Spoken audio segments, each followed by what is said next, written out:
Kaibigan, ayan, isa litong sumisimbolo sa pagtiwala at pag-aruga ng isang kapwa sa kabila ng problemang dala-dala o mga malalalim na pagkakaiba. Masasabi, ang mga letra na bumubuo dito, mga letra ay mga karanasang iyong pinagsaluhan na unti-unting umusbong at napalago ng iyong pagtitiis sa sakit at labis na pagtitipi sa mga kakulangan. Mga bagay na pinagtitibay palalo ang walang hanggan, ang pagbibigis at paggamay sa nabuong ugnayan. Ang mga pagpapawi sa mga bagay na walang isa, pagtutulong at pag-agapay sa mga pangarap na hindi maabot na nag-iisa. May pagkakkan sa mga braso at balikat tuwing may dinamdam na pait at bigat sa naghihigaw sa nadibig. May ngiti sa bawat tagumpay na naging dahilan ng ating pagkamanhid, sa bawat lapnos at gasgas dulot ng magulong paligid. Ang definisyon nitong sindi ng buhay, ang panghabang buhay na relasyon na hindi nababahiran at sadyang purong pagmamahalan. Iyan ang pagkakaibigan. Pero may mga pagkakataon sa buhay natin na ang pagkakakilala natin sa magsisindi at mapapaalam pa lalo ng ating pagkatao ay sila rin palang tuluyang iihip ng silab ng buhay at tutunaw sa mga pangarap na ating pilit kinakamit at ninanais. Iyan ang pagkakaibigan.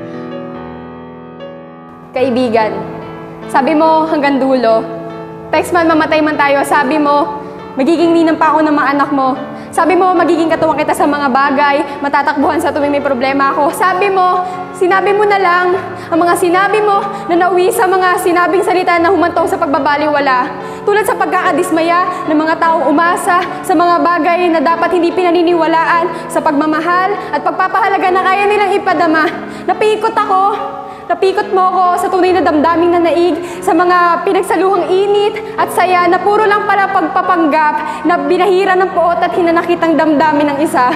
Alam mo ba, ikaw kaibigan, ikaw ang aking ninuno na sa akin palaging nagmamasid na hindi ko inakalang ang siya din pala magtatarak ng sakit at pagluha sa napaniwala akong damdamin.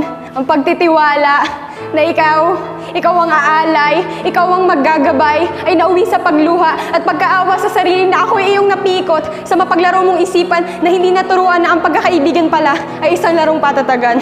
Bakit nga ba sa dinami-dami pa ng taong aking nakasalamuhay, ikaw pa ang aking itinuring na kapatid, ang siya nagparamdam ng peligro at nagpatikim ng kung gaano ko talaga kalupit ang mundong mayroon tayo. Kahit na nasasaktan ako, oo, kaibigan, nasasaktan ako sa saksak ng bawat katagang binitawan mo, sa lalim ng pagpapaalam na iniwan mo.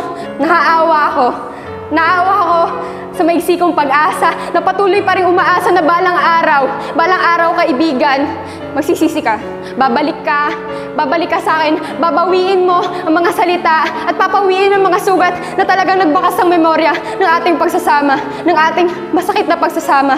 Babalik ka. Bilang bumubuo sa silitang kaibigan ay napaglumaan at tuluyang napalitan ng ibang kahulugan. Sa bilang na isa, ako'y nakadama ng pagmamahal. Pagmamahal, pag-ibig na mayahalin tulad ko na galing sa may kapal. Pagpapahalaga mula sa mga init ng yapos at pag-aarugang pinapadama mo na tila hindi matatapos para sa pag-ikot ng mundong kinabibilangan mo. Ikalawa, ako'y nagulantang dahil ang aking mga pagtataka simula nung ikay aking nakilala ay tuluyang nagkatotoo. Tila bangungot sa isipan at paningin ng taong lubos na nakakadama ng unti-unting takot sa kalamnan at nanginginig na tuhod sa paglitaw ng kung na nga ba ang totoo. Ikatlo, di naglaon ay pati ang ating simpleng pag-uusap at pagkikita'y nag-iba. Pagkakakilala at hilalay nakita mo na silayan na ang tunay mong anyo at malaabong kulay ng inyong pagkatao na bakit ko pa kailangang makita. Apat, inabot na ng siyam-siyam ang mga girian sa mga maliliit na bagay patungo sa mga pagtatalo sa mga prioridad at responsibilidad.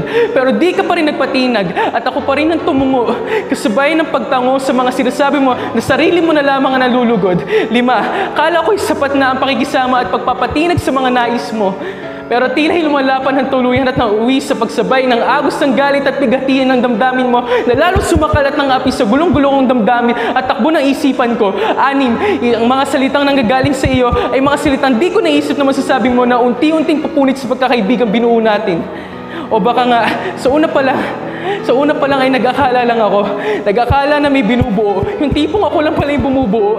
Ika'y sadyang tunay na nagpanggap habang ako na may sadyang totoo sa aking mga pinapakita. Sa kabila ng katotohanan, ako'y napaglaruan lamang na isipan mong lito. At di ko rin alam kung ano nga ba ang nararapat at totoo. 7, ako'y tuluyang tumalikod. Tumalikod sa mundo mo dahil ako'y labis nang nanghihina sa aking mga dinadanas at naririnig sa mga iyong pinag-aagawa at paninirang puri na di ko alam kung bakit ko kailangan madama. Padama mo sa puso kong baon na baon sa paghihinagpis at 8, ang huling bilang, ang huling numero na bumubuo sa salitang kaibigan ay tayo'y naging malaya na sa mga bagay na namagitan sa atin at tayo'y tatahak na sa magkaibang landas na kung saan tayo maakilos ng mga na naaayon sa ating mga nais na walang sakit at puro katotohanan na lamang na walang pagtatago sa tunay na imaing daladala ng ating pagkatao at refleksyon ng ating mga pakikitungo. Pasensya na, aking kaibigan. Ako na mag-aako at sasalo ng lahat ng naging mali mo. Pasensya na sa mga pagkukulang na kahit kailan na hindi na madadagdagan. Pasensya na. O pasensya na sa mga inalay na hindi na masusuklian. Pasensya na sa mga oras na inilaan na hindi na mapapahalagahan. Pasensya na, ngunit ilang beses ko pa ba dapat ulitin at sabihan ng sarili ko na kahit anong sugod, lundag o sulong ang gawin ko, hindi ka na rin naman handa sumalo. Huwag ka nang tumalon o umanino dahil hindi na ako ang makikita mong nakatayo. Wala nang kakapit, wala nang taga-aliw, wala na ang dati. Ako ay unti-unti nang bibitiw. Kaya kaibigan, paalam na muna.